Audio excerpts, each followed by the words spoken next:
Bon, un petit peu de retard, mais c'est normal, hein, le temps que l'amphithéâtre se remplisse. Hein. Nous ne voulions pas commencer alors que tout le monde n'était pas installé. Voilà.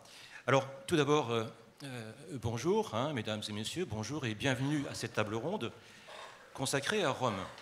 Rome, c'est-à-dire la ville, bien sûr, la ville elle-même, son histoire, et puis ses évolutions. Et ces thématiques, on va essayer de l'aborder, comme on le fait un peu tous les ans, dans ces tables rondes, sur le temps long et de manière globale. Le temps long, c'est-à-dire en gros de l'Antiquité à aujourd'hui, à 2019, et de manière globale en essayant de croiser les différentes thématiques qui sont finalement utiles pour notre sujet, hein, qu'elles soient urbanistiques, politiques, culturelles, ou, on le verra aussi, mémorielles. Alors, ça peut paraître ambitieux que traiter tout cela, mais on va être synthétique, et finalement l'objectif c'est d'aller droit vers trois objectifs, trois parties. La première partie, finalement, on va essayer de se demander quels rapports se sont établis entre un espace réduit, une ville, et puis des aspirations à l'universalité qui finalement sont très anciennes dès la Rome impériale. Donc rapport entre universalité et la ville de Rome. Deuxième partie, on essaiera de quitter un peu la ville, quoique pas tout à fait, mais on va s'intéresser plutôt aux hommes. Et on va se demander s'il y a une fabrique de la romanité. Et enfin, troisième temps, il sera consacré à des aspects plus mémoriels. On essaiera de s'intéresser aux diverses images du passé romain et à la manière dont ces images sont utilisées, instrumentalisées ou pas aujourd'hui. Voilà. Voilà pour les objectifs. Pour cela, nous avons la chance d'avoir ici 4 spécialistes qui vont nous aider dans ces histoires multiples, à nous frayer un chemin. Alors, tout d'abord, on va passer par les périodes chronologiques, progressivement. Tout d'abord, Antonio González, professeur d'histoire romaine à l'Université de Franche-Comté à Besançon, et qui a été président de la Société des historiens de l'Antiquité de l'université, et qui dirige aujourd'hui le GIREA, qui est le plus grand centre européen de recherche sur les esclavages antiques. Pour les 12e et 15e siècles, M. Jean-Claude Meyerwegher, qui est passé par l'École française de Rome, qui est passé par le CNRS et qui a enseigné aux universités de Florence et de Rome. Pour les 15e, 18e siècles, Cécile Troadec, qui est passé par l'École française de Rome, qui s'intéresse, dont le travail a porté sur Rome au XVe siècle, mais qui regarde également vers l'époque moderne, et qui vient tout juste de commencer sa première année dans le secondaire. Et pour l'histoire contemporaine, Philippe Levillain, membre de l'Académie des sciences morales et politiques, qui a été professeur à l'Université de Paris X Nanterre, qui a été membre de la commission pontificale des sciences historiques et qui a beaucoup écrit, vous le savez, sur le catholicisme et puis sur la papauté. Voilà. Alors, commençons maintenant sans plus tarder, parce que l'idéal, ce serait d'avoir à peu près 15 minutes en fin de parcours, au moins, d'échange, enfin 10-15 minutes entre vous et puis nos spécialistes. Alors, donc, première partie, le rapport entre un espace réduit, somme toute, une ville, et puis des aspirations à l'universalité. Et on va commencer logiquement, hein, soyons un peu fous, par le début, hein, donc par l'histoire antique. Et quand on pense à universalité et à la Rome antique, il y a 2 mots qui viennent à l'esprit. L'Empire, la Rome impériale, et puis c'est dans cette Rome impériale qu'apparaît aussi que se cristallise un monde chrétien naissant. Alors Antonio, comment finalement ces 2 aspirations, l'Empire monde à l'époque, et le monde chrétien, comment ça se voit, ça se manifeste dans le paysage de la ville de Rome? Alors, je crois que dans un premier temps, pour bien cadrer, je dirais, mon intervention, il est nécessaire de dire que cette aspiration à la ville-monde, elle se fait progressivement. Il n'y a pas de spontanéité ou de caractère ontologique entre la ville de Rome et l'Empire-monde. Mais très tôt, finalement, cette ville de Rome va être confrontée à un environnement, d'abord l'environnement du Latium, puis celui progressivement de l'Italie, puis celui du cadre, je dirais, méditerranéen, qui va l'amener à se penser d'abord dans une relation dialectique avec l'extérieur et dans une relation qui est, on va le dire, historiographiquement et impériale, dans la mesure où elle a une politique qui petit à petit va se définir comme une politique d'abord de conquête, hein, il ne faut pas se leurrer sur ces aspects-là, mais également, je dirais, de gestion et d'intégration des parties de son empire. Et donc la question va se poser de cette relation dialectique finalement entre le centre et la périphérie. Et est-ce que Rome doit maintenir une relation dialectique entre centre et périphérie?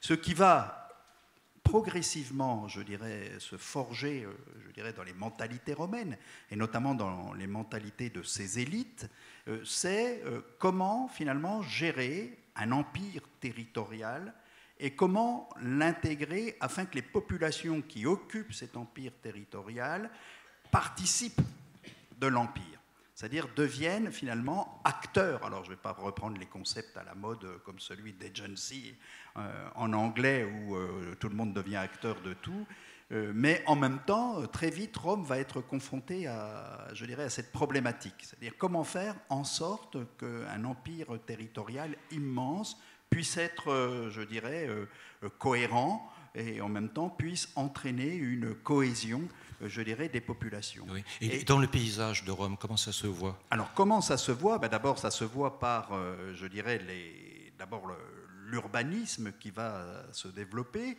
avec un noyau central initial qui est le Palatin, où on a retrouvé les vestiges justement des premières populations de bergers, en quelque sorte. Et puis, il va y avoir une extension qui va finir par occuper, je dirais, les vallées, les creux, l'espace du forum, qui va devenir un espace public et qui va concentrer l'activité politique, mais aussi religieuse et commerciale, et qui progressivement, avec le temps, va déborder en quelque sorte sur ce qui va devenir progressivement, je dirais, la ville de Rome, avec un espace monumental, des quartiers économiques, des quartiers résidentiels, qui vont devenir finalement, je dirais, une image de la conception de l'Empire, et en même temps, je dirais, un modèle. Et ce modèle, il va être reproduit au moment de la conquête, et notamment au moment, je dirais, de l'intégration des territoires, d'abord par des systèmes de colonies, colonies romaines, colonies latines, qui vont développer un urbanisme qui va être forgé sur l'image de Rome, c'est la multiplication des petites images de Rome, comme le soulignait un auteur du Haut-Empire qui s'appelle Olugel et qui expliquait que les colonies, c'était jamais que des petites reproductions de la ville de Rome. Donc il y a un cadre urbain qui va être dupliqué, on peut le dire presque à l'infini, et que l'on va retrouver, je dirais, de l'Angleterre au détroit de Gibraltar et du Maroc jusqu'à l'Orient méditerranéen, dans une forme qui va romaniser, y compris un espace qui est l'espace, on va dire, grec, qui préexistait à la conquête romaine, mais avec lequel il va y avoir fusion, finalement, urbaine, en quelque sorte. Et ce qui est très intéressant, c'est que, finalement, cette image de l'Empire, paradoxalement, même si on retrouve évidemment dans les sources des historiens romains de l'Antiquité cette idée d'une conscience, je dirais, du destin impérial, que ce soit Virgile, que ce soit Tite-Live et bien d'autres qui ont conscience du destin extraordinaire de la ville de Rome, paradoxalement, on va dire, ce sont les Grecs qui vont le théoriser et qui vont le proposer comme modèle à l'ensemble de l'Empire dans les éloges de Rome. Oui. Et le Rome chrétienne? Alors la Rome chrétienne, finalement la Rome chrétienne, elle s'appuie, je dirais, sur ce socle, finalement qui était le socle païen, mais qui a été aussi, je dirais, alimenté par toute une réflexion, et notamment la réflexion stoïcienne, qui a réfléchi sur ce que pouvait être finalement la meilleure des cités. Et Rome va finir par devenir l'exemple d'une cité qui devient capitale, en quelque sorte, le caput mundi, vous voyez, la tête du monde, et en même temps, elle devient le modèle auquel on doit s'identifier, et qui finit par subsumer, je dirais, l'Empire lui-même, et qui est le reflet de cet empire. Et le christianisme va progressivement, du moment qu'il devient évidemment religion d'État, il va se mouler, je dirais, dans ce cadre, et l'Antiquité tardive montre bien que Rome va s'imposer, mais avec ses limites, parce qu'il va y avoir aussi l'émergence, je dirais, de Constantinople, qui va donc amener une dualité, mais là, oui, c'est une question plus pour les médiévistes. Oui. Très bonne transition. Et justement, donc on vient de voir une sorte d'effet miroir entre Rome et l'Empire, l'Antiquité. Mais Jean-Claude, est-ce que entre les XIIe et XVe siècles, il n'y a pas une sorte de découplage entre la ville elle-même et puis la papauté, hein? Je pense notamment à l'autonomisation de pouvoir politique avec le mouvement communal. Y a-t-il découplage et si oui, jusqu'à quel point peut-on parler de découplage entre la papauté et la ville ?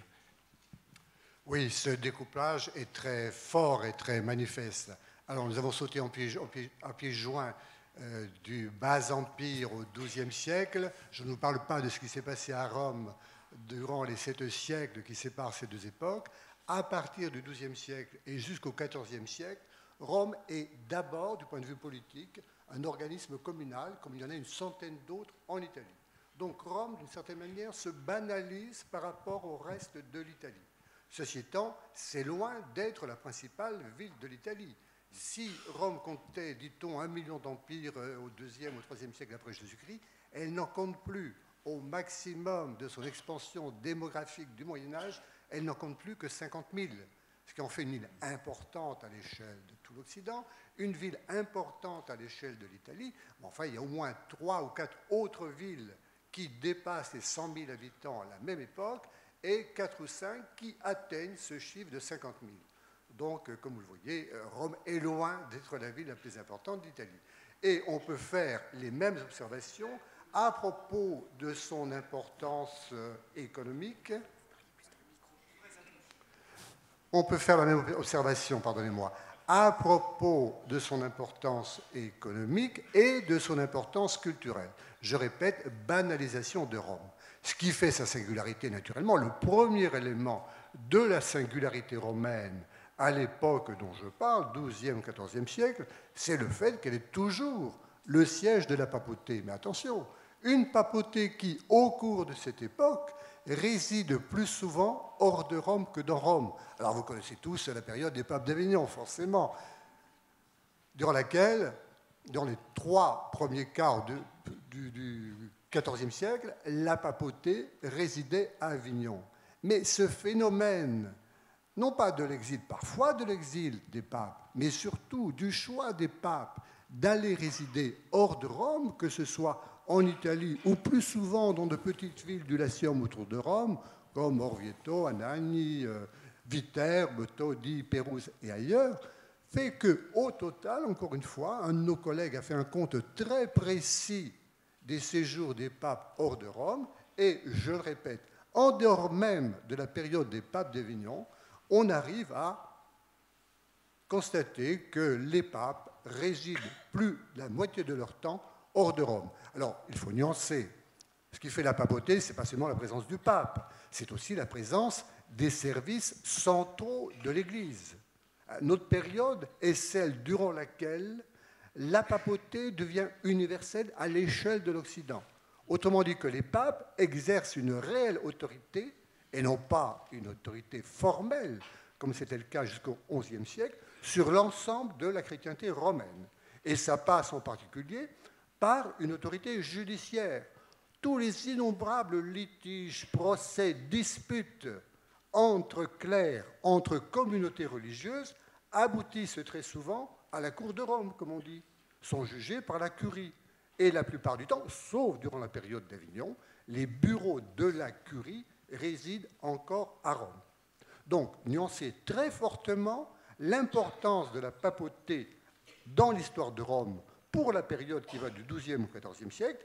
J'ajoute autre facteur qui conduit à relativiser l'importance de la présence de la papauté, c'est qu'au XIIe siècle, au cours du XIIe siècle, la papauté perd quasiment tout pouvoir politique sur la ville de Rome et sur un certain espace autour de la ville de Rome, précisément parce que Rome devient une commune et que cette commune prétend et réussit effectivement à exercer toutes les prérogatives politique, dans tous les sens du terme, judiciaire, financière, etc., qui jusqu'alors était celle de Rome. Donc je réponds oui à votre question, Olivier. Effectivement, la période dont je parle est celle d'un très net découplage entre la papauté et la ville de Rome.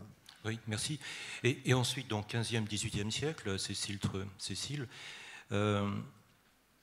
est-ce qu'on pourrait parler, on a parlé de reflets, découplage, peut-être de nouvelles synergies entre la papauté et Rome? Est-ce que la ville ne profite pas des commandes, par exemple, de la papauté, lorsque tout va bien, mais inversement, lorsque la papauté est un peu éclipsée, hein, il y a quand même la réforme et les Lumières, lorsque la papauté est éclipsée, est-ce que la ville en pâtit ou pas? Oui, tout à fait, effectivement. La période qui s'ouvre à partir du retour des papes d'Avignon, c'est-à-dire à la fin du XIVe siècle, et qui va jusqu'au XVIIIe siècle, c'est-à-dire jusqu'à la période napoléonienne, jusqu'à la proclamation de la République romaine le 15 février 1798, eh bien, cette période, effectivement, c'est la période au cours de laquelle on peut dire que véritablement, il y a une synergie entre le pape, la curie et la ville de Rome. C'est vraiment au cours de cette période, disons, que le pape exerce véritablement un pouvoir temporel sur la ville, qui prend fin effectivement en 1798 lorsqu'il perd donc ce pouvoir temporel. Alors ça se manifeste notamment au cours du XVe siècle par le transfert progressif de toutes les prérogatives politiques, fiscales aussi, qui étaient celles de la Camera Urbis, c'est-à-dire du gouvernement communal du Capitole, entre les mains de la Chambre apostolique. Et donc ce passage est très progressif, effectivement, on peut bien l'observer au cours du XVe siècle, de même qu'on peut bien observer aussi les différences entre les périodes au cours desquelles le pape et la curie sont présents à Rome et des périodes au cours desquelles ils sont absents. Parce que, comme je l'ai dit, ce retour se fait progressivement, en fait, et encore assez incertain, au moins jusqu'aux années 1460. Donc cette synergie, elle se manifeste aussi, effectivement, parce que la ville, effectivement, profite très largement dans son ensemble de la présence du pape, effectivement, vous l'avez dit, avec les commandes artistiques, mais pas seulement. On voit bien que quand le pape est présent à Rome, eh bien, la richesse augmente. On peut parler véritablement d'un accroissement économique, hein, puisque les importations sont plus importantes. On voit effectivement que Rome, quand le pape est présent, a une capacité à capter des flux importants d'importation, notamment de produits de luxe, mais également à capter des flux migratoires qui viennent nourrir son dynamisme. À capter aussi des flux financiers, des capitaux financiers importants, puisque Rome, au cours de l'époque moderne, devient en fait l'une des premières places financières mondiales. Alors, cette ville est aussi une ville de contraste, puisque, effectivement, la ville se transforme, le paysage urbain se transforme de manière radicale avec le retour des papes, même si certains traits caractéristiques se maintiennent. Par exemple, la concentration de la population dans les quartiers centraux à proximité du fleuve, ça c'est un trait caractéristique de la Rome médiévale, mais qu'on retrouve aussi à l'époque moderne et qui s'accentue, même je dirais, à l'époque moderne. Rome est donc une ville de contraste, parce que c'est une ville qui n'a pas de faubourg, en fait, une ville où l'espace bâti côtoie des espaces maraîchers à l'intérieur même de la muraille aurélienne, c'est-à-dire à l'intérieur même de l'enceinte urbaine. C'est aussi une ville de contraste parce que c'est une ville où les inégalités sociales s'accentuent au cours de la période moderne, et c'est là aussi une conséquence du retour du pape et de la croissance économique qui en résulte. Donc une ville en fait qu'on peut qualifier, je pense, de métropole de ce point de vue-là, mais aussi de ville-monde, puisque alors donc Rome affirme véritablement ses prétentions universelles au cours de l'époque moderne. Ça se manifeste parce qu'elle domine le monde à bien des égards, même si ce n'est pas la plus grande ville du monde, effectivement, elle compte à peu près 100 000 habitants au XVIIe siècle seulement. C'est la cinquième ville d'Italie. Mais une ville qui domine le monde, par exemple, parce que c'est cette ville aussi qui dicte le temps. On peut penser à la réforme du calendrier, par exemple, du calendrier grégorien à la fin du XVIe siècle. C'est une ville aussi qui domine le monde dans ses représentations spatiales, puisque à travers les missions qui sont dirigées par la papauté, eh bien, on a une connaissance plus approfondie des civilisations de toutes les régions du globe. Et enfin, c'est aussi une ville-monde, en quelque sorte, puisque à Rome, on peut voir le monde en quelque sorte. Dans les jardins du Vatican, par exemple, on voit des plantes, des arbres, des minéraux qui viennent du monde entier. Dans les bibliothèques aussi, notamment la Bibliothèque Vaticane, mais pas seulement, on trouve des ouvrages qui viennent du monde entier. Que la connaissance des langues étrangères aussi se développe à l'Université de Rome, au Studium Urbis. Et enfin, je dirais aussi une ville-monde parce que... Voilà, parce qu'on peut en faire le tour, par exemple, dans la galerie des cartes au Vatican, où on peut donc, en un seul lieu, voir le monde. Voilà. Merci. Alors, Philippe, à partir du 19e siècle, on n'a plus deux acteurs, je dirais, la ville et la papauté, mais on en a trois. On a la ville, on a la capitale de l'État-nation italien en formation, et on a toujours la papauté. La papauté qui elle-même est à la fois une ville, un État, et puis le centre d'une nation chrétienne. Alors, à partir donc, du 19e siècle jusqu'à aujourd'hui, est-ce qu'à grands traits, vous pourriez nous brosser les rapports entre ces trois acteurs, entre la ville, la capitale de l'Italie et la papauté? Alors, la capitale, c'est à partir du 20 septembre 1870.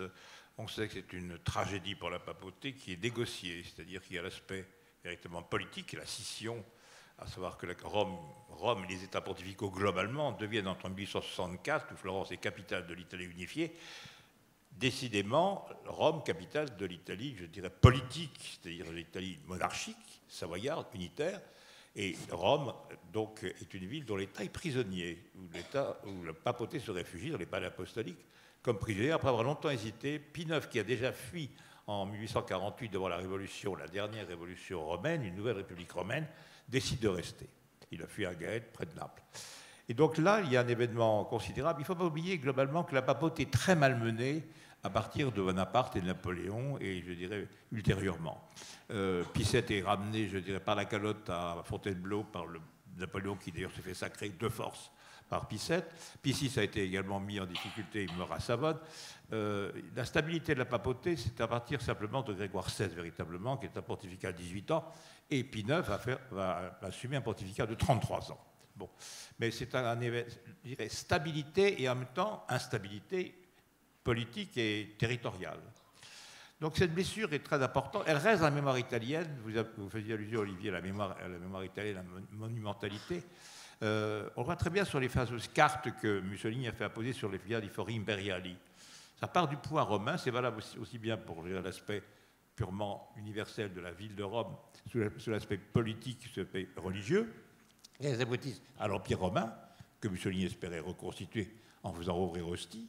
Et on peut le voir de façon régressive, c'est-à-dire comment la papauté, finalement, revient vers Rome, et Rome sans territoire. Alors, à partir du 20 septembre 1870, c'est une ère longue de négociations.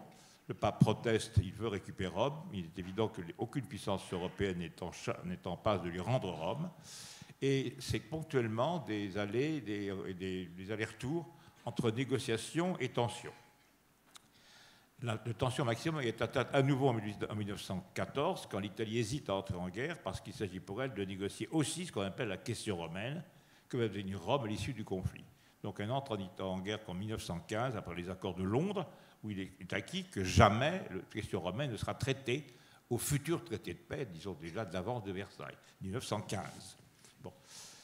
Il s'ensuit que dans la période 1870-1915, Rome, c'est-à-dire la Rome, capitale de l'Italie, qui est véritablement une capitale politique, n'est pas une métropole, Rome, c'est une capitale, je dirais, une URSS. Et la papauté sont en situation constante de, je dirais, survivance, exigence de la part de l'État monarchique et survivance de la part de l'État pontifical qui vit dans les palais pontificaux. Rome est à ce moment-là, je dirais, transformée, et vraiment transformée, comme le raconte Zola, comme le raconte Jules Romain, etc., et d'autres, par l'unité italienne. D'abord par les monumentalités, la construction du palais de justice, la construction du Banco di Roma, la monumentalité aussi qui se fait sous forme de citations des grands acteurs de la vie romaine et même de la vie italienne. Bon, et donc il y a une transformation qui est lente à l'intérieur d'un tissu qui est terriblement urbanisé par la papauté et par les grandes familles romaines qui elles-mêmes occupent des palais. Finalement, je dirais qu'il y a une espèce de dialectique entre persécution et en même temps patience qui aboutit aux fameux accords du Latran de 1929, sur lesquels on a vécu jusqu'en 1994. Car le Concordat, donc les accords du Latran font de Rome ce qu'on appelle une città sacra, sur lequel il y a un très beau livre d'Andrea Riccardi, ce qui veut dire que la ville tout entière, contenant le pape, est une ville qu'il faut respecter. Et en fait, ça veut dire tout simplement que la monarchie italienne protège, puis Mussolini protège surtout Rome, l'État et la cité du Vatican. En 1994, cette mention cessera. Et on peut dire que l'équilibre entre Rome pontificale, la Rome catholique, qui tient essentiellement, j'ai oublié de dire, au fait que Pierre a été martyrisé à Rome. Parce qu'il y a dans les deux cas, je dirais la Rome mythique et la Rome chrétienne, un mythe à la base. Romulus et Rémus, c'est l'exclusion de Rémus par le meurtre. Et Saint-Pierre, c'est l'inclusion de l'Église chrétienne et catholique par le martyre de Pierre. Donc dans les deux cas, il y a le sang versé, qui fait partie du sacré, et qui explique la notion spectaculaire et exceptionnelle de l'État de Rome dans l'ensemble du monde, caput mundi. Voilà pour l'instant. Merci. Alors, seconde partie, on va quitter en partie la ville pour s'intéresser aux habitants et se demander donc s'il y a une romanité, un fait de se sentir ou d'être romain. Une romanité pour les Romains, une romanité vue d'ailleurs. Donc là, j'aurais plusieurs questions. La même question pour vous tous, finalement. Y a-t-il une romanité? Et j'espère que vous allez répondre oui.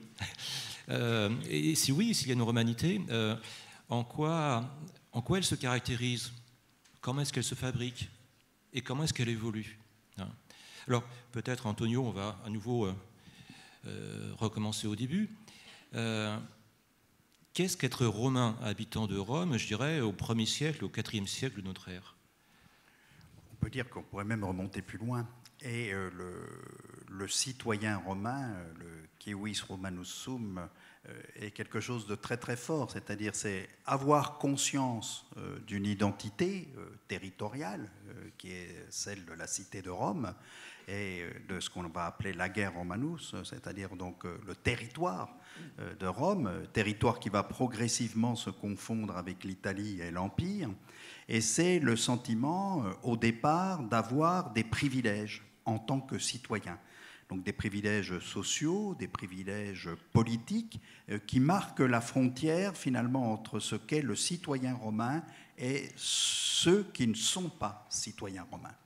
Mais très vite, évidemment, Rome, avec son extension territoriale, va être confrontée à une question, c'est est-ce que nous maintenons un cercle de privilégiés extrêmement étroit, ou est-ce qu'il ne va pas falloir, pour maintenir la cohérence et la cohésion de cet espace impérial, réfléchir à l'intégration de ceux qui ne sont pas citoyens et comment cette intégration peut-elle se faire pour des personnes qui ne sont pas romaines, en quelque sorte. Et donc, on va passer, je dirais, à travers au moins deux tamis. Un premier tamis qui va être la diffusion progressive de la citoyenneté romaine, d'abord aux élites conquises ou associées, puis plus largement, lorsque, en 212 de notre ère, donc Caracalla, à travers son édit, promulgue la citoyenneté romaine pour l'ensemble des hommes libres qui résident dans l'Empire.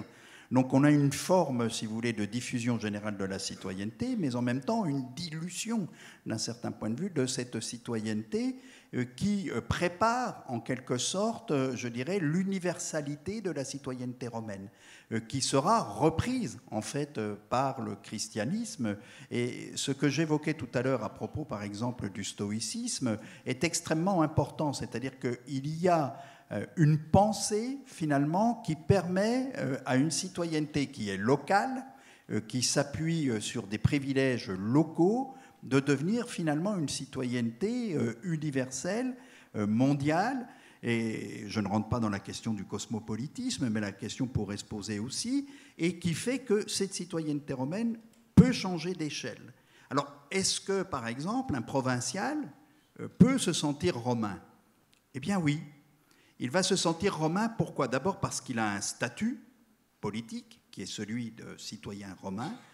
il va finalement adopter, et c'est sans doute là le génie, je dirais, du monde romain, il va adopter les us et coutumes finalement des citoyens romains, il va s'habiller comme eux, il vit dans un cadre urbain qui est identique, il va pratiquer la même monumentalité, il intègre ce que les Grecs appelaient une koiné, c'est-à-dire une communauté culturelle, civique, qui finalement permet à la citoyenneté romaine de se dilater, je dirais, dans l'espace et dans le temps, préparant évidemment cette image, je dirais, de Rome, finalement, capitale du monde, mais aussi image et monde en lui-même. Et donc, être citoyen, c'est sans doute, je pense, la meilleure clé de compréhension, je dirais, de la cohésion de ce que fut l'Empire romain, oui, à travers un aspect culturel et politique. Mais dans ce cas, est-ce qu'il n'y a pas dilution de la romanité, en quelque sorte? Est-ce que les Romains de Rome se considèrent plus romains que les autres? Tu as dit que le provincial pouvait se sentir romain, mais les habitants de la ville, est-ce qu'ils ont un sentiment particulier? Il y aura toujours, évidemment, il y a même des sentiments d'exclusion. Donc, par exemple, on peut l'analyser à travers les élites, où les élites sont d'abord romaines, le pouvoir est détenu par des élites d'origine romaine, mais qui deviendront assez vite aussi des élites italiennes. Et ces élites italiennes seront obligées de céder du terrain aussi devant la pression justement des élites provinciales qui deviennent aussi des élites romaines. Et donc, par exemple, la constitution du Sénat à Rome est extrêmement intéressante. Entre, si vous voulez, donc les tentatives de résistance des très vieilles familles romaines qui se posent comme étant, je dirais, le cœur, l'origine et les seuls légitimes à représenter la citoyenneté romaine et le caractère exceptionnel du Sénat.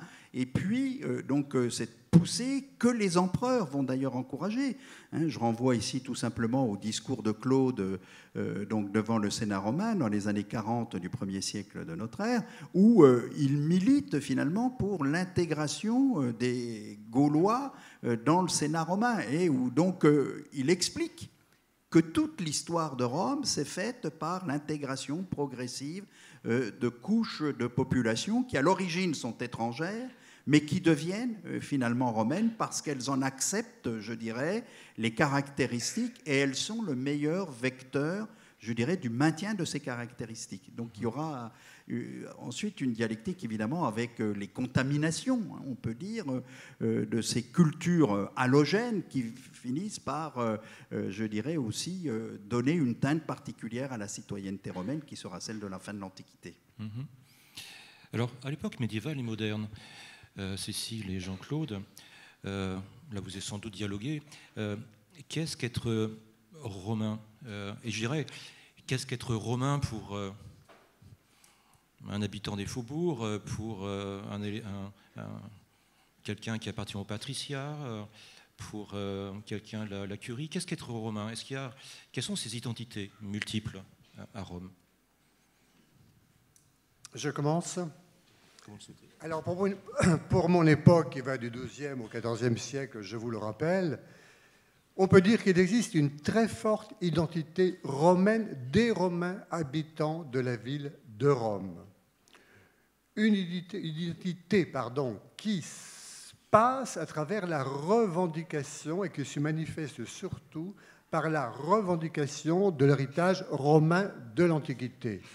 Contrairement à des idées reçues qui courent sur l'ignorance, encore aujourd'hui, des Romains de leur propre passé, au Moyen-Âge, les habitants de Rome, je ne dis pas qu'ils connaissaient parfaitement l'Europe passée, naturellement, mais ils avaient des idées, des connaissances vraies ou fausses, peu importe, sur leur passé, qui se manifestaient surtout à travers l'existence des monuments romains. Inutile de vous dire que la ville de Rome était remplie de monuments romains beaucoup mieux conservés qu'ils ne sont aujourd'hui pour des tas de raisons.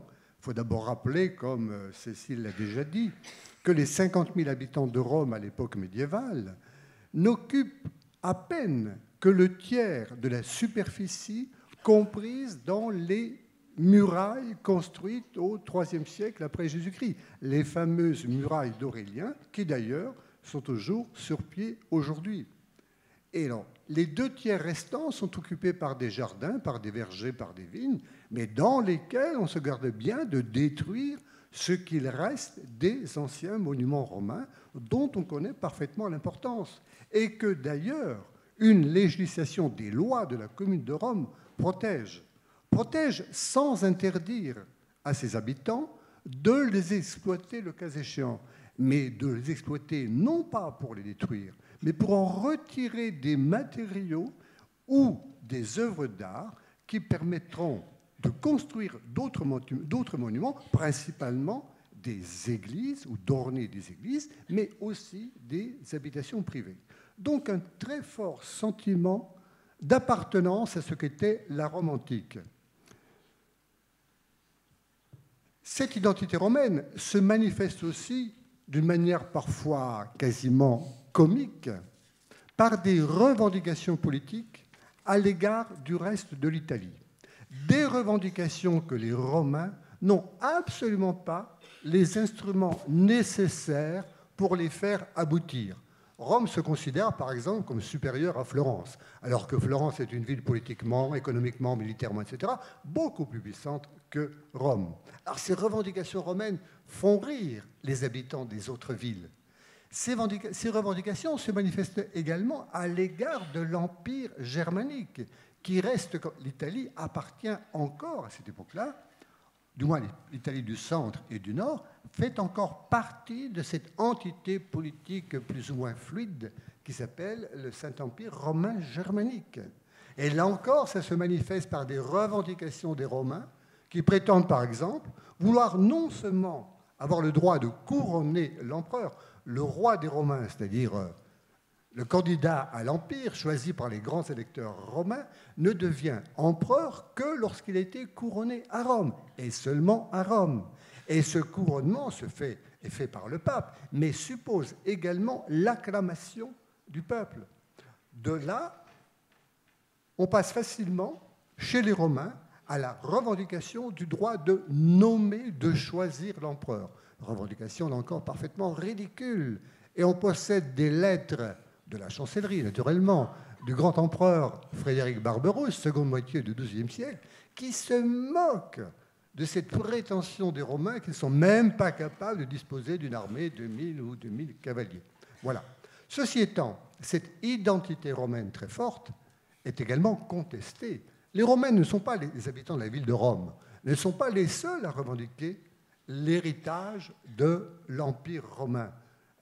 Les villes italiennes du Moyen-Âge, comme d'aujourd'hui naturellement, ont toutes ou quasiment toutes une origine antique. Il n'y a pas de ville neuve, si vous voulez, qui n'apparaisse qu'au Moyen-Âge. Et toutes ces villes italiennes ont conservé, elles aussi, des restes importants de leur passé romain. Alors, selon l'importance de ces restes, selon également d'autres facteurs, cette revendication de l'identité romaine de la part des autres villes italiennes est plus ou moins forte. Curieusement, c'est une ville importante, mais qui n'est pas quand même une des toutes premières villes italiennes de l'époque, c'est Pise, qui est la plus constante dans ses revendications de l'Antiquité romaine et qui dispose également des arguments littéraires, juridiques et monumentaux les plus convaincants pour revendiquer cette identité. Donc, je le répète, une identité très forte qui repose principalement sur l'héritage de l'Antiquité romaine, mais qui est une identité contestée de la part des habitants d'autres villes italiennes. Alors, on pourrait également se poser la question de savoir comment d'autres nations ou d'autres populations de l'Occident de l'époque voyaient cette identité romaine, mais je pense que sur ce sujet, on aura l'occasion de revenir dans la troisième partie. Donc, je m'arrête là. Oui, merci. Cécile ? Alors, je voudrais rebondir d'abord sur l'idée de revendication de l'héritage romain, effectivement. À l'époque moderne aussi, notamment au XVe siècle, les habitants de Rome, enfin les familles romaines, notamment les familles de la noblesse citadine romaine, revendiquent cet héritage romain pour affirmer leur identité de manière très forte. Ça se manifeste notamment par l'invention de généalogies mythiques, c'est-à-dire par le fait que certaines familles de la noblesse citadine romaine du XVe siècle s'inventent des parentés, des généalogies avec les grandes familles de l'Empire romain.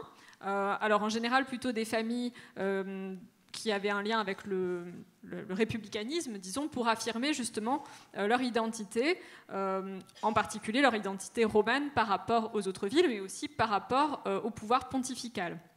Alors, c'est le cas, par exemple, de familles qui sont des familles déjà bien installées depuis le Moyen-Âge. Par exemple, la famille Porcari, qui prétend descendre de la gens Porcia, et qui disons, dans la cour de sa maison, comme le font d'autres familles de la noblesse citadine, collectionne des statues antiques, notamment un buste qui est soi-disant le buste d'un des ancêtres justement de cette gens Porcia, qu'il présente à tous les visiteurs qui viennent leur rendre visite pour prouver justement leur ascendance avec cette famille qui est complètement fictive. L'un des membres de cette famille, d'ailleurs, Stefano Porcari, au XVe siècle, se promène régulièrement en toge à la romaine pour justement afficher cette identité romaine en récupérant cet héritage antique. Là, on est déjà dans les usages du passé, mais oui, est-ce que... m'avance un petit peu. Non, c'est très bien, mais est-ce qu'il n'y a pas d'autres identités, à part cette aristocratie, le peuple se revendique également de cette histoire ? Non, pas du tout. Pour les milieux populaires, c'est très différent, au contraire. Et là, je pense qu'on peut plus parler de dilution de l'identité romaine, je pense, parce que Rome, du XVe au XVIIIe siècle, c'est une cité cosmopolite.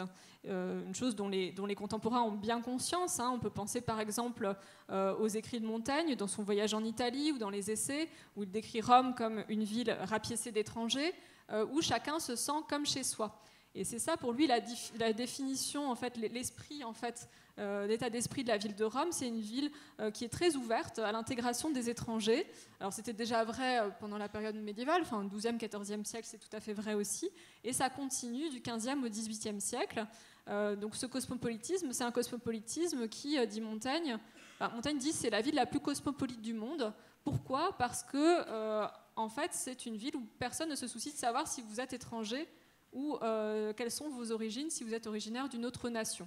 Bon, évidemment, cette vision est un petit peu idéalisée, bien sûr, mais elle renvoie à une réalité quand même qui est liée à la part très importante d'étrangers dans la société romaine de cette époque, des étrangers qui sont attirés à Rome par la présence de la curie, bien sûr, qui connaît une expansion numérique importante au cours de l'époque moderne, mais aussi par un marché du travail qui est très attractif, qui est très dynamique, qui est lié aux chantiers de construction, notamment ouverts par la papauté, pour les palais cardinalistes notamment, mais aussi aux chantiers navals et aux ateliers de production artisanale qui sont très dynamiques aussi. Et donc de nombreux étrangers viennent s'installer ici. Du coup, la citoyenneté romaine, elle est importante, mais disons qu'elle s'acquiert de manière informelle. Je pourrais dire que les citoyens romains ne font pas forcément une procédure pour demander la citoyenneté, mais on les considère au bout d'un certain temps comme romains, comme ça se fait d'ailleurs dans d'autres villes, et donc ils jouissent du coup des mêmes prérogatives, des mêmes droits, en particulier des mêmes privilèges fiscaux que les citoyens romains natifs, disons. Alors, je pense que Montaigne a également écrit que le seul lieu où il se sent véritablement français, c'est Paris. Du fait de l'ouverture également de Paris, mais il ne parle pas de l'ouverture internationale à l'époque, mais de l'ouverture de Paris à toutes les personnes qui viennent, entre guillemets, de province. Voilà. Philippe, être romain depuis le milieu du 19e siècle, c'est quoi ? Je rebondis sur ce qu'a dit Cécile tout à l'heure, à savoir que c'est de se sentir bien à Rome, par conséquent bénéficier d'un certain nombre de privilèges. C'est aujourd'hui une fiction. C'est une fiction dans la mesure où c'est surtout le mythe de Rome, capitale Caput Mundi, aussi capitale bicéphale, papauté, capitale de l'État italien, qui joue, c'est dans la mémoire. Je dirais, à la limite, c'est une question d'appréciation du climat. Rome est une ville climatique. Pour être romain, il faut savoir apprécier les variations du printemps, été, automne, hiver. Il faut savoir apprécier le Scirocco. Il faut savoir, alors, tout ça, c'est une question de sensation qui n'existe ni à Naples, ni à Milan, etc.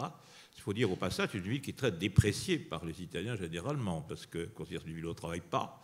C'est une ville qui, effectivement, est morte à partir d'une heure et demie, qui rouvre vers 5 heures. C'est une ville qui a un rythme lent, c'est une ville qui ne produit pas beaucoup, c'est une ville administrative, etc. Une représentation diplomatique, donc il y a beaucoup de mondanité, si j'ose dire. Bref, les Milanais, les Napolitains, chacun pour sa partie, considèrent que Rome est une sorte d'exception un peu historique qu'il faut considérer quand même comme étant le noyau dur de l'État italien. Bon, ceci étant, je dirais qu'il y a quelque chose qui va au-delà. Être romain, c'est être capable d'avoir le sentiment d'appartenir à une histoire globale. C'est à la fois dans l'Antiquité, le Moyen-Âge, le XVIIIe siècle et l'époque contemporaine, en passant par le XIXe. Donc c'est une longue acquisition de lecture de la ville de Rome, à travers ses monuments, à travers son histoire propre, à travers la coexistence, je dirais, de la papauté, donc du catholicisme, en même temps de ceux qui sont des laïcs, à travers précisément, je dirais qu'aujourd'hui, une ville qui respecte en même temps les fêtes et religieuses et les fêtes laïques. La rencontre, par exemple, le pape le plus apprécié des Romains a été forcément Pie XII parce qu'il est né à Rome. Il y a Patricia à Rome. Et donc, quoi qu'ait été critiqué Pie XII par la suite, c'est le pape le plus populaire à Rome. Et l'arrivée de Jean XXIII, qui était issu de Bergame, par conséquent en Lombardie, a été un choc pour les Romains. Parce qu'ils ne s'attendaient pas à ce qu'un pape, je veux dire, dans ce qu'est l'état de l'opinion contemporaine, à ce qu'un pape externe, je veux dire, va occuper le siège de Saint-Pierre. Parce que Pie XII, 1939-1958, les avait habitués à une sorte de mémoire romaine possédée par le pape Urbi et Orbi. Bon. Alors, c'est le sentiment d'appartenir à l'histoire globale, une histoire qui permet de lire Rome. Quand vous êtes à Rome, vous pouvez aussi bien lire l'histoire ancienne à travers la Bocca della Verità que lire l'histoire contemporaine à travers ce qui est aujourd'hui le Museo delle Belle Arti, ou même le MoMA, ou même lire l'histoire à travers les palais de la Renaissance, savoir que le palais Farnèse est la réplique du palais de la Chancellerie, qui était le tribunal de la signature apostolique. Autant de choses qui font que la romanité s'acquiert. Elle peut s'acquérir par la stabilité, elle peut s'acquérir par la curiosité. Elle peut s'acquérir par plusieurs séjours réitérés.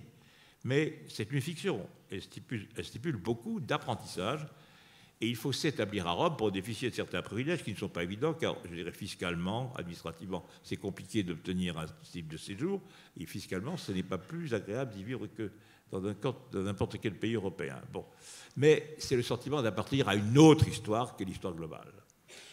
Et alors, quand on va dans les musées capitoliniques, qui sont les musées du Capitole, quand on descend dans les sous-sols, il y a des cartes qui représentent effectivement ce qu'a été le Capitole à l'âge de bronze, à l'âge de fer, etc.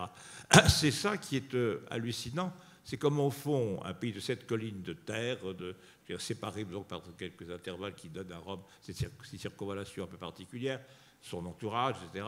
On peut devenir en plusieurs siècles un centre de civilisation extraordinaire, engendrer Marc Aurèle, qui est la statue qu'on voit sur le sommet du Capitole, sur la place, engendrer également, je veux dire, à la longue, des États très curieux, très spectaculaires. C'est le premier, l'État fasciste. C'est quand même 1921. Bon, donc c'est cette longue histoire qui fait d'ailleurs que les historiens se ruent à Rome, que antiquaires, médiévistes, modernistes, contemporanistes, essayent de lire Rome par conjugaison de leurs sensibilités successives, de leur formation successive et complémentaire, et qu'il y a des historiens qui sont romanisés. Jean-Claude Bienrigueur en est un, je crois d'en être un peu, mais moi je suis plutôt papalisé, lui plutôt romanisé. Mais on peut être papalisé ou romanisé de façon séculière, quoique Jean-Claude Bienrigueur s'occupe aussi des papes. C'est une façon, on ne peut pas séparer, disjoindre la Rome, je dirais, religieuse, la Rome chrétienne, la Rome catholique, ce qui veut dire universelle, et la capitale de l'Italie contemporaine depuis 1870, ce qui est peu. Voilà. Alors, justement, tout cela nous fait une transition vers la troisième et dernière partie, à savoir ces images du passé romain. La question qui se pose, c'est qu'il y a évidemment des images qui nous sont familières, parce qu'elles ont été valorisées, mais il y a aussi peut-être des images du passé romain qui ont été un peu escamotées, oubliées. Philippe parlait des 7 collines, et si on retourne à l'époque antique, Rome au départ, quelques huttes, quelques bergers, et une ville qui, Antonio l'avait rappelé, une ville qui presque naturellement a le sentiment de diriger le monde. Alors, cette image d'une ville-monde qui dirige le monde, elle a été fabriquée. À quelle époque, par qui, comment a-t-elle été fabriquée, cette image ? Elle se fabrique, je crois que je t'ai dit dès le début, je crois, il faut voir ça dans la longue durée aussi de l'histoire romaine, hein, c'est-à-dire que l'histoire romaine, c'est plus d'un millénaire, donc c'est un processus de fabrication. On peut presque dire que si on retient les récits des historiens de l'Antiquité, ou en tout cas même les premières formes de ce qu'on appelle l'analistique, qui seraient les premières formes de l'histoire à Rome, il y a donc le sentiment que la romanité est quelque chose d'extraordinaire et qui est quelque chose qui doit être absolument préservé. Et dès la République, ou est-ce que c'est un phénomène Oui, impérial? moi, je pense que dès la République, ce sentiment est en place, et même très tôt. Alors évidemment, il faut accorder foi, je veux dire, aux récits comme ceux, par exemple, de Tite-Live, mais qui montrent bien que très tôt, finalement, la romanité devient quelque chose d'exceptionnel, et que ce quelque chose d'exceptionnel a un pouvoir de fascination, non seulement sur les Romains, mais aussi sur les populations étrangères.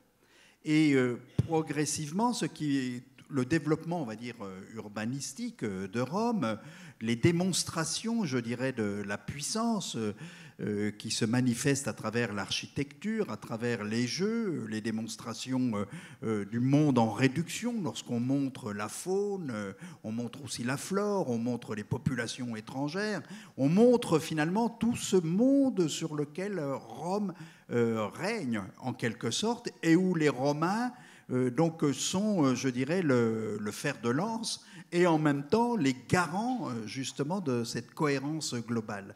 Donc il y a vraiment un sentiment chez les Romains d'avoir fondé une culture spécifique, et ça se met en place, je pense, assez tôt pendant la période républicaine, et évidemment ça va prendre, je dirais, des proportions très importantes avec le pouvoir impérial. Lorsque Agrippa, par exemple, affiche la carte de l'Empire sur le champ de Mars à Rome, donc on a une réduction finalement du monde qui est montrée et qui manifeste justement le prestige militaire, mais aussi le prestige politique, culturel de Rome et des Romains. Et il y a un sentiment, je dirais, en même temps de fierté de ces Romains, et en même temps un sentiment presque, je dirais, alors le mot est sans doute faux et imprécis, mais de nostalgie. Il y a toujours une espèce de nostalgie sur ces temps anciens qui ont été des temps extraordinaires. Alors paradoxalement, c'est au moment où Rome a son rayonnement le plus grand que l'on tient les discours les plus nostalgiques, je dirais, d'une espèce de rusticité, finalement, du monde romain. Antérieur à la Rome impériale. Justement, oui. On va dire antérieur à l'Empire. Alors c'est une fiction, bien entendu, parce que ceux qui tiennent ces discours-là, évidemment, sont ceux qui profitent à plein de l'Empire et qui contribuent à son extension, mais finalement, c'est un sentiment, alors il faut faire attention évidemment à tout ce qui est l'effet rhétorique, mais c'est un sentiment sans doute d'avoir perdu une certaine forme, je dirais, d'enfance, de virginité initiale, et que devenir finalement la capitale du monde entraîne des responsabilités extrêmement importantes, et des responsabilités évidemment qui pèsent sur les épaules des élites, puisque c'est comme ça que les Romains le voyaient, et que donc il y a cette forme de nostalgie, je pense, qui est un élément extrêmement intéressant. Merci. Et je pense que vous souhaitiez insister, peut-être tous les deux, Cécile et Jean-Claude, sur, là on vient de voir une image un peu magnifiée, la Rome impériale, enfin la Rome qui dirige le monde, donc dès la période républicaine. Mais inversement, il y a peut-être des époques de Rome qui ont été un peu oubliées, notamment l'époque médiévale et en partie aussi l'époque moderne. Que la Rome médiévale ait longtemps souffert d'un préjugé très négatif, c'est évident, et ça a duré jusqu'il y a, je dirais, 30 ou 40 ans. Il suffit de voir quel a été le contenu de la politique urbaine ou urbanistique du fascisme pour comprendre que le Moyen-Âge, attention, aux yeux des dirigeants politiques du fascisme, je ne parle pas de leur personnel administratif et culturel, le Moyen-Âge ne comptait pas. Ce qu'il fallait mettre en valeur, c'est évidemment la Rome antique, sans toucher néanmoins à la Rome baroque, qui d'abord occupait l'essentiel de l'espace urbain et qu'il était impossible de négliger. C'est ce qu'on appelle la politique des éventrements de l'époque fasciste. Ces éventrements étaient voulus par les hommes politiques, ils ont été mis en place et réalisés par des architectes, et l'Italie a toujours eu des architectes de très grande valeur et qui connaissaient très bien l'histoire de leur ville et de leur pays. Ils ont fait le maximum pour sauvegarder de l'époque médiévale ce qu'ils pouvaient sauvegarder.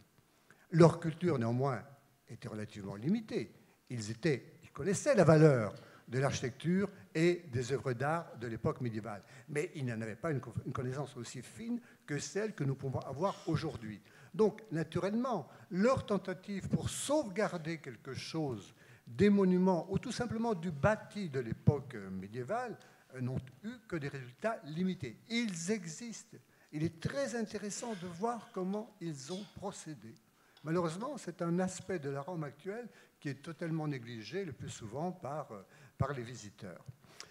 Première chose, au Moyen-Âge, ceci dit, au Moyen-Âge, et en particulier à l'époque communale, il y a existé pendant un siècle et demi, en gros 12e et première moitié du XIIIe siècle, de très importants travaux de restauration. De restauration, non pas tant des monuments de l'Antiquité romaine, que des églises paléochrétiennes, les églises qui ont été construites entre le 4e, 5e, 6e, on peut aller jusqu'au 7e siècle, qui étaient des églises qui répondaient toutes au même plan basilical et dont les stylèmes décoratifs étaient tous les mêmes, superposant en hauteur des espaces décorés par mosaïque, des espaces décorés par fresques, et avec un usage massif de matériaux nobles, en particulier des marbres et du porphyre, des marbres d'origine très différente, de couleurs très différentes.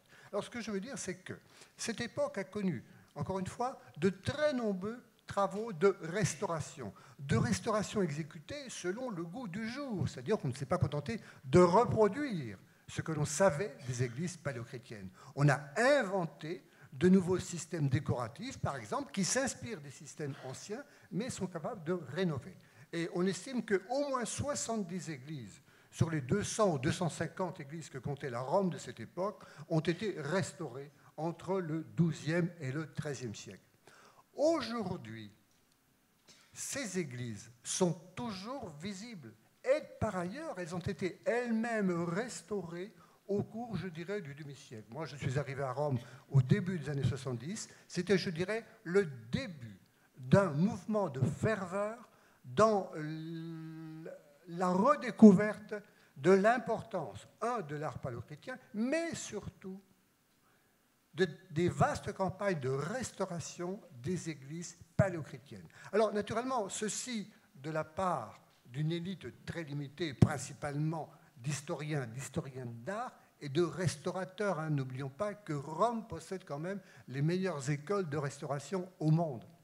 Donc, c'est un noyau très limité, mais j'estime qu'aujourd'hui, il y a une revalorisation dans l'esprit d'un public limité en quantité, mais naturellement de très haute culture, de cette période médiévale. Alors ça, c'est un élément. On pourrait en ajouter d'autres, d'ailleurs. On n'a pas parlé jusqu'ici, je n'ai pas l'occasion de parler de ce que les habitants des autres pays de l'Occident de l'époque pouvaient s'imaginer de Rome et que venaient-ils voir à Rome quand ils faisaient le pèlerinage à Rome ou quand, pour des raisons en particulier religieuses, j'entends par là, et ecclésiastiques, pour traiter des affaires avec la papauté, ils avaient l'occasion de se rendre à Rome. Mais ceci est un autre sujet, je ne veux pas abuser de mon temps. Cécile, pour l'époque moderne ? Oui, alors d'abord, je voudrais revenir sur le premier point que Jean-Claude a évoqué, c'est-à-dire sur la négation de la Rome médiévale. Je pense que si vous vous êtes déjà promené à Rome, vous avez vu qu'il est bien difficile de trouver encore aujourd'hui des façades médiévales, si ce n'est un petit peu dans le Trastevere, parce que la Rome d'aujourd'hui, c'est en grande partie, dans le centre, la Rome baroque. En réalité, les façades médiévales, elles sont souvent derrière les façades baroques, mais on ne les voit plus. C'était des façades qui étaient des portiques à colonnades qui ont été fermées à partir de la fin du XVe siècle, notamment sur ordre de certains papes, comme Sixte IV.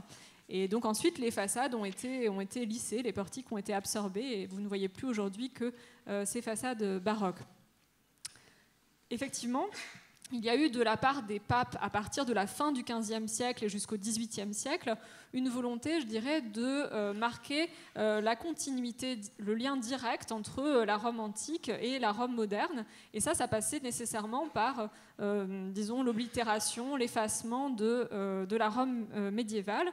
Ça se traduit dans le paysage urbain, notamment par l'ouverture de nouvelles perspectives qui reprennent parfois les itinéraires du triomphe antique. Je pense par exemple à l'ouverture de la Via Giulia par Jules II au début du XVIe siècle. Donc ça, c'est un premier point en fait, qui me paraît important. C'est véritablement la disparition de la Rome médiévale.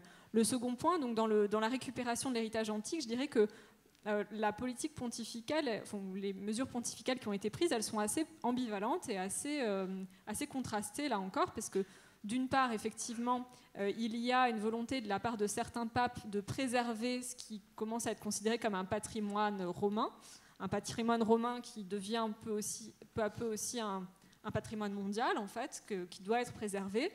Alors c'est le cas, par exemple, des papes qui disons, encouragent les premières fouilles archéologiques, qui encouragent aussi la création des premiers musées d'antiquité. En particulier, je pense à l'ouverture du musée du Capitole, qui ouvre en 1734 et qui est ouvert au public, pour rendre accessible ce patrimoine romain conçu comme un patrimoine véritablement mondial. Je pense aussi par exemple au pape Clément XI qui, en 1704, décide d'interdire l'exportation des statues antiques et des épigraphies antiques aussi. Alors il interdit également l'exportation des manuscrits, des archives, des livres, etc. Mais dans l'idée de préserver ce qui commence à être considéré comme un patrimoine mondial, donc il faut préserver l'intégrité. Alors d'un côté, donc, on a ces politiques de préservation, disons, de l'héritage romain, et puis d'un autre côté, on a aussi toujours des entreprises de démolition, effectivement, de démantèlement de certains bâtiments, comme le Colisée, par exemple, pour récupérer les matériaux de construction, ou c'est le cas aussi, par exemple, d'une partie du Panthéon. Sur le Panthéon, il y a une inscription qui justifie en fait l'opération voulue par Urbain VIII au XVIIe siècle d'enlever les parties en bronze du toit du Panthéon pour les refondre et en faire les canons du château Saint-Ange pour partie, et pour l'autre partie le baldaquin de Saint-Pierre, le baldaquin du Bernin. Et donc l'inscription explique qu'en fait, bah oui, il a fait tout ça parce que finalement, ces parties en bronze du toit du Panthéon ne servaient plus à rien et qu'elles seraient beaucoup plus utiles dans les canons et dans la basilique Saint-Pierre. Donc voilà, c'était ce rapport un petit peu ambivalent aussi à l'héritage romain que je voulais souligner ici. Et Philippe, pour finir, je dirais aujourd'hui en 2019, pour un Romain, il y a évidemment une multitude d'images du passé. Est-ce qu'il y a quelques images du passé romain dominantes pour un Romain, ou est-ce qu'il y a au contraire une sorte de manteau d'arlequin, quelque chose de plus hétéroclite? Et quels seraient les enjeux, enfin les querelles, les affrontements d'images aujourd'hui, en 2019? C'est très compliqué à dire. Ce qu'il faut dire, c'est que à l'occasion des travaux qui sont faits notamment pour la construction progressive des lignes du métro, c'est fait avec un grand soin. Et qu'on a fait des découvertes, notamment près de la colonne Trajane, on a découvert une salle pour le Sénat, qui était une petite salle de réunion.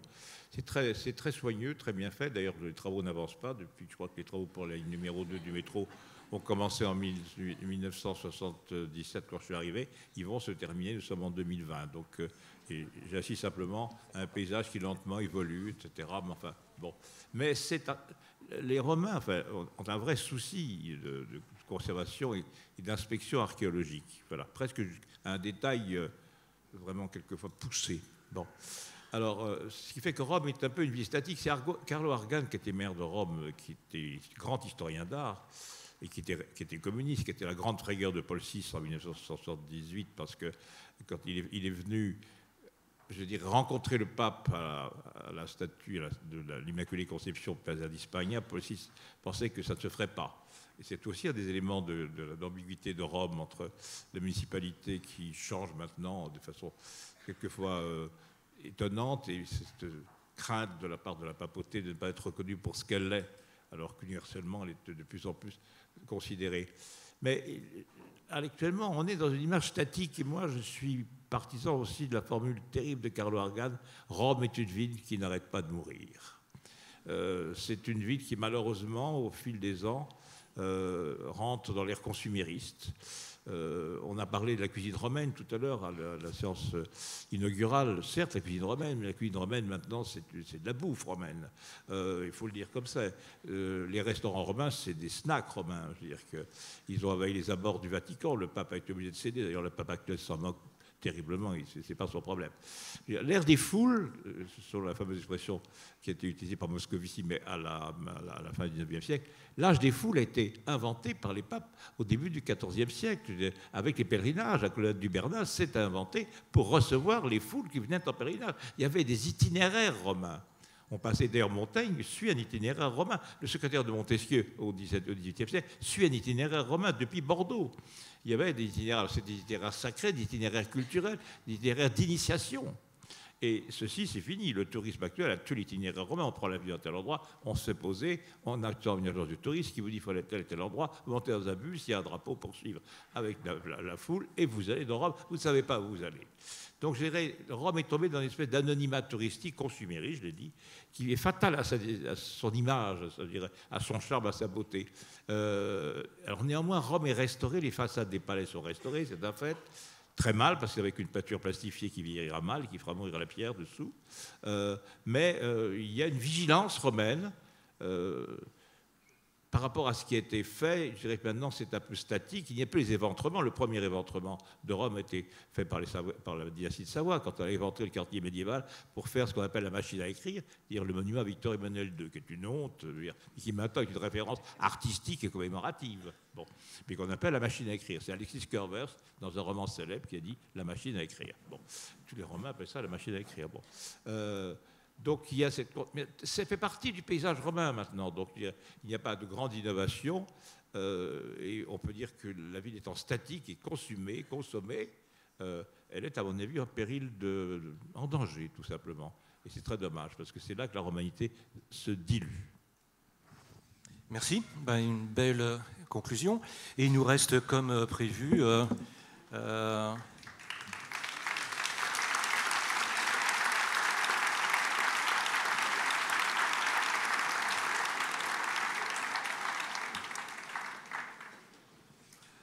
Nous avons commencé avec 10 minutes de retard et il nous reste 10 minutes pour d'éventuelles questions. Il y a des micros, je pense, qui peuvent circuler. Hein. Il suffit de lever la main. Il y a une main là au milieu.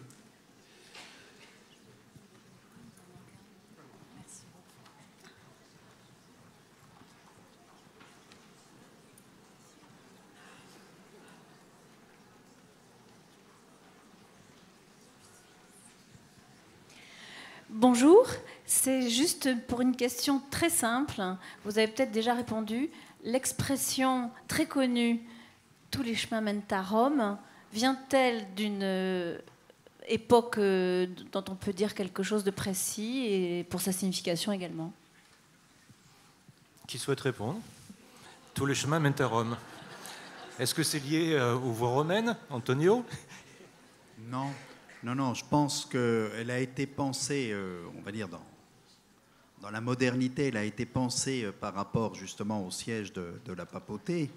Et donc c'est une construction, on va dire, idéologique, mais aussi géographique, spatiale. Mais dans l'Antiquité, tous les chemins menaient à Rome aussi, hein, puisque les voies romaines partaient de Rome et se diffusaient ensuite à travers l'Empire. Donc il y avait cette dialectique de l'aller et de retour, parce qu'en même temps on venait à Rome. À l'époque impériale, le caractère monumental de la ville attire. Hein, c'est-à-dire que même au 1er siècle de notre ère, il y a du tourisme à Rome. On vient visiter cette ville extraordinaire. On vient s'y former, on vient y faire des achats, on vient y faire carrière politique, on vient y faire des affaires économiques, mais on vient aussi, je dirais, pour se cultiver, et au sens le plus large, c'est-à-dire qu'on convergeait de toutes les parties de l'Empire vers ce centre du monde qu'était Rome. Et même si je n'ai pas de date précise à donner, je pense que l'idée était déjà sous-jacente sous l'Antiquité, mais c'est une construction postérieure, à mon avis, qui, je verrais bien, moi, au XIXe siècle, quelque chose qui... comme ça. Oui, c'est le cardinal de Lubac qui rappelle dans un de ses ouvrages que le terme catholique veut dire universel, mais au sens de centrifuge et centripète. Donc c'est une dynamique. Et il a raison. Donc alors le caractère ecclésial, donc la présence de la papauté, quoiqu'elle fût à éclipse, et maintenant elle est permanente, joue pour beaucoup, mais cette idée qu'effectivement Rome est le centre, non seulement du monde, je veux dire de l'œcuménie de tout le monde, du monde entier, donc de la planète Terre, si j'ose dire. Ça, c'est une notion de mission. Je voudrais ajouter une anecdote. Napoléon Ier n'est jamais venu à Rome. Il a été terrorisé à l'idée d'y aller. Et c'est très intéressant pour le caractère sacré de la ville, qu'elle a toujours inspiré à Napoléon. À la fois, il a appelé son fils au roi de Rome, et en même temps, il n'a jamais voulu y venir. Bon. Et donc, et l'autre chose, c'est que reste, avec maintenant le caractère étranger de tous les pontifes qui est appelé à perdurer, donc depuis le pape Wojtyła, on dit, cette chose étonnante, c'est que les nouveaux pontifes mentionnent dans les premiers mots qu'ils prononcent qu'ils sont aussi évêques de Rome.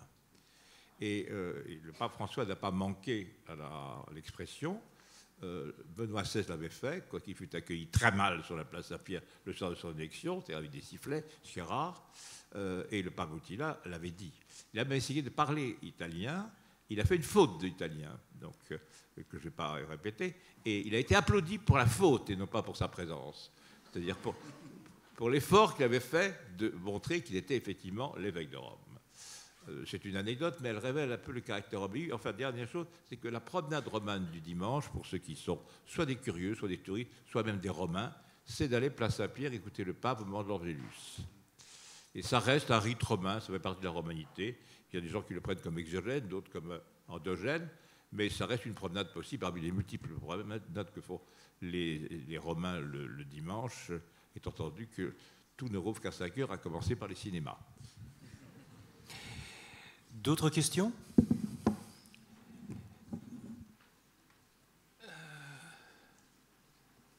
Non.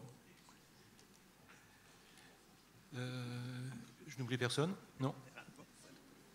Bon. Bah, écoutez, il nous reste à remercier nos invités à nouveau.